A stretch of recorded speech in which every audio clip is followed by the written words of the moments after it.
Reservoir Dogs is a 1992 heist crime thriller written and directed by Quentin Tarantino, his first feature-length film. In this analysis, I will look at some of the themes in this film as I saw them. When I saw this film years ago, a year or two after it came out, I liked it, but it wasn't among my favorite Tarantino films, definitely not among my favorite gangster films.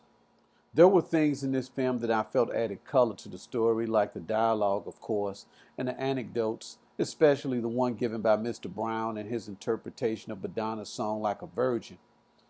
Interesting banner, but nothing that made sense in the story, just filler. Recently, I watched the film and took notes from it for my meetup group. We were meeting to discuss this film, and after doing so slowly over the course of 4 days of careful note-taking, I came away with so much respect for the film's writing and overall economy that I rank it as one of the best gangster films ever made, and still, to date, Quentin Tarantino's best feature film. There is zero fat in this film. Everything in it, no matter how small, even the songs played on K. Billy Super Sounds, is crucial to the plot. Understanding the dynamics and how and why the characters interact the way they do, the reason they say what they say, why they are named colors, why certain characters are named certain colors, and most importantly, the role women play in the film where there are virtually no women at all. A testament to Tarantino's writing is his ability to take the many metaphorical themes contained in this film and to work these themes organically into situations and dialogue that seems as random as situations and conversations we encounter in everyday life. This is why I never got it watching this movie in the past. It seems so natural. Everything from the banter to the characters in this film are drawn from our real life collective experiences. His characters behave like real people. They talk like real people. They're racist. They use slang. They don't talk mechanically as though each and every word they say has been carefully organized by a writer who cares more about the deepness of his story than he does about real people.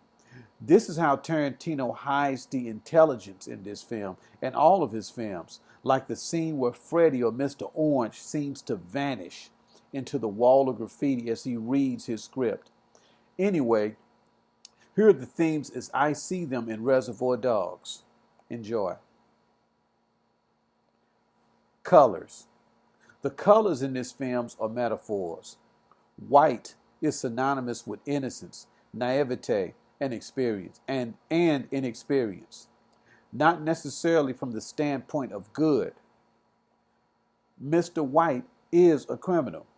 The color white, in his case, is how he chooses to deal with the situation concerning Mr. Orange, whom he completely rules out as an undercover cop. The colors in the film are also used to represent social and racial differences, and that no group or race is exempt from the lower angels of our nature, in this case, deception. Anyone can hurt you, and until you know that person, you have to keep your heart out of it. The colors in this film are also metaphors for different treatment according to class.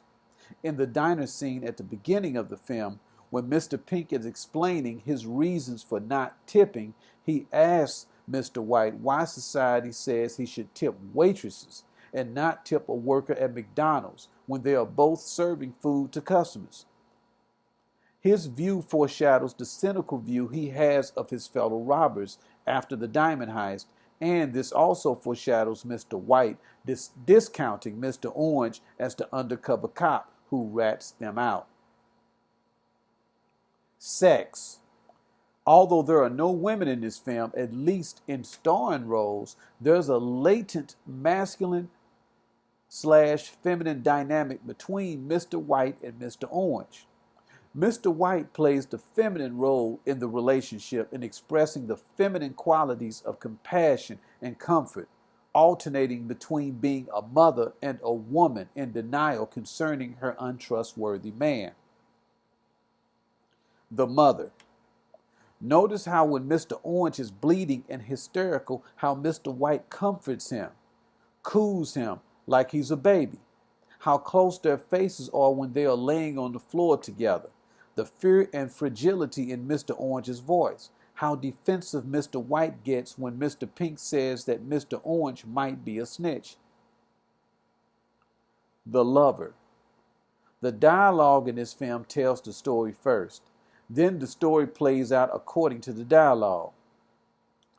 At the beginning of the film, the robbers are sitting around a table in a diner debating what Madonna's song Like a Virgin means.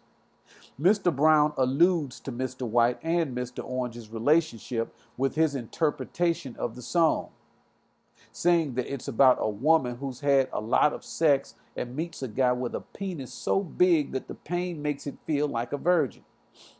The virgin in Mr. Brown's interpretation of this song is Mr. White. White being generally associated with virginity. Remember, Mr. White never got caught on a job. He almost got caught, he tells Mr. Pink. But his instincts told him one of the guys was undercover and he, quote, pulled out, unquote. In this respect, not ever having been fucked in the sense of being caught by an undercover cop, Mr. White is a virgin. Mr. Orange, in Madonna's song Like a Virgin, is the dude with the giant penis that makes her, or in this case, Mr. White, feel like a virgin. Remember, Mr. White tells Mr. Pink at the beginning of the film that he had to pull out of a job because his instincts told him that one of the guys was a cop. The reason Mr. White doesn't get this feeling about Mr. Orange is because they had gotten too close after Mr. Orange got shot in the belly. That shot to his belly arouses feminine instincts in Mr. White that blinds him to reason and objectivity. An early hint that Mr. White will become too close to Mr. Orange is them sitting next to each other in the diner. It is easy to become subjective being too close to someone or something, any situation. To see things for what they are, we need some distance, which is shown in how close White and Orange are sitting together relative to Mr. Pink, who is sitting on the other side of the table. Mr. Pink's objectivity is represented by his coldness and detachment, which comes through when he gives his reasons for not being a tipper.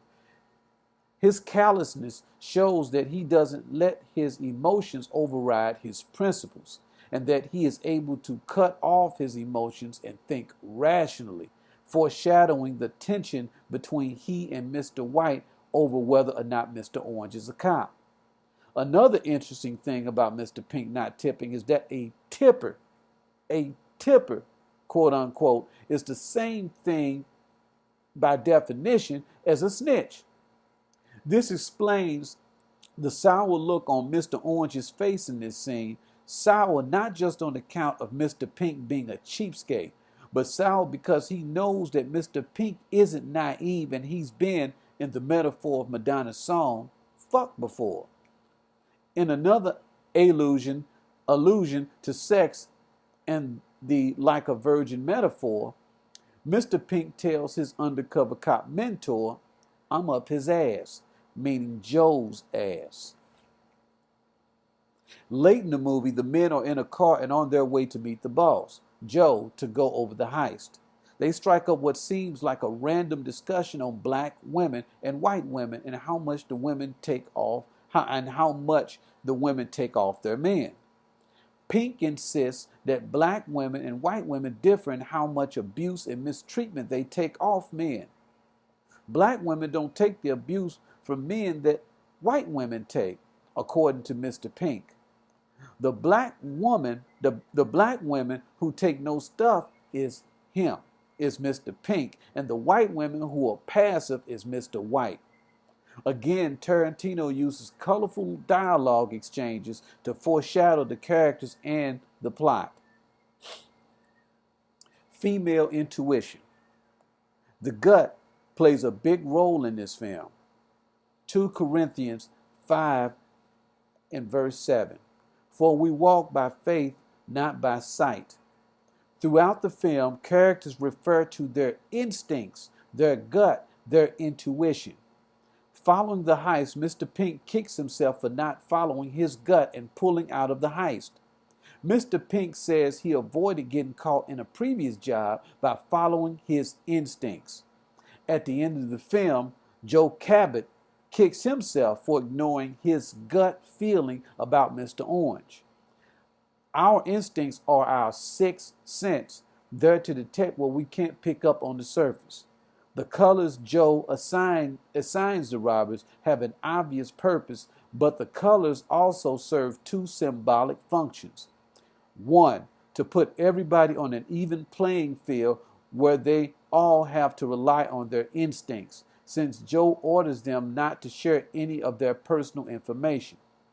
And two, the colors themselves within the context of trust are all races, all demographics, rich, poor, etc., and how none of us have a monopoly on evil, or in this case, deception. This is why Mr. Pink doesn't trust anybody, because he knows that no man or woman is above evil. And this is also why Mr. White trusts Mr. Orange, discounting even the possibility he could be an undercover cop simply because he is bleeding to death from a gunshot wound to the belly. Being a victim doesn't make him innocent. Orange, that is. It is an accepted belief that women possess a special instinct over men known as female intuition. This is why in the film, Mr. Orange is the only robber who is shot in the gut. Get it? The gut, by a woman who points him out as the undercover cop.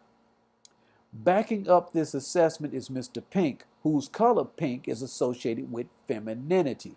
This is why he suspects Mr. Orange is a cop right off the bat. Women can sense when a man is lying, and the man in this equation in Madonna's Like a Virgin song is Mr. Orange. Another thing, at the beginning of the film, Joe has a little black book open trying to figure out a name in it. But it's not the name that has him puzzled, it's his gut. Again, his gut that is bothering him. Mr. Orange is also at the table, and this is why at the end of the film, Joe says that he felt something in his gut about Mr. Orange that didn't feel right. Him looking in his little black book and trying to figure out who Toby Wong is represented the unsettled feeling Joe had in his gut about Mr. Orange. Two-Face. Mr. Orange and Mr. White are contrasted in the film. Mr. Orange pretends to be someone he isn't, which makes him a liar. But let me go back. I mean, Mr. Orange and Mr. Blonde are contrasted in this film.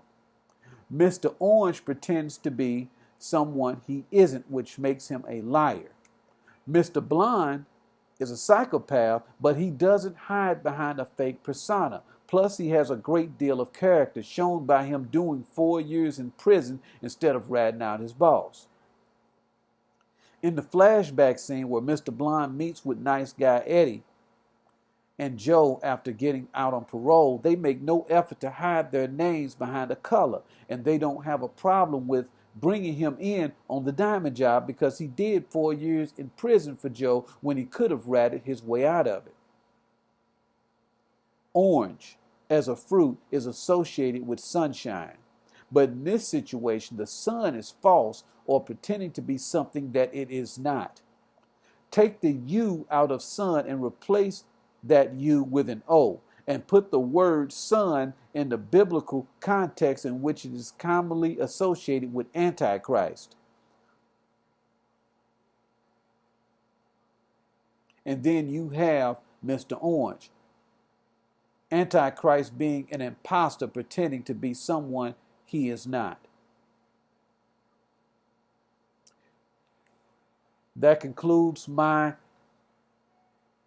presentation or my interpretation of Quentin Tarantino's Reservoir Dogs. If you like this video, I would appreciate if you would if you would let me know by leaving a comment and giving me a like. Also, there are a couple of links um, there are a couple of links with this video.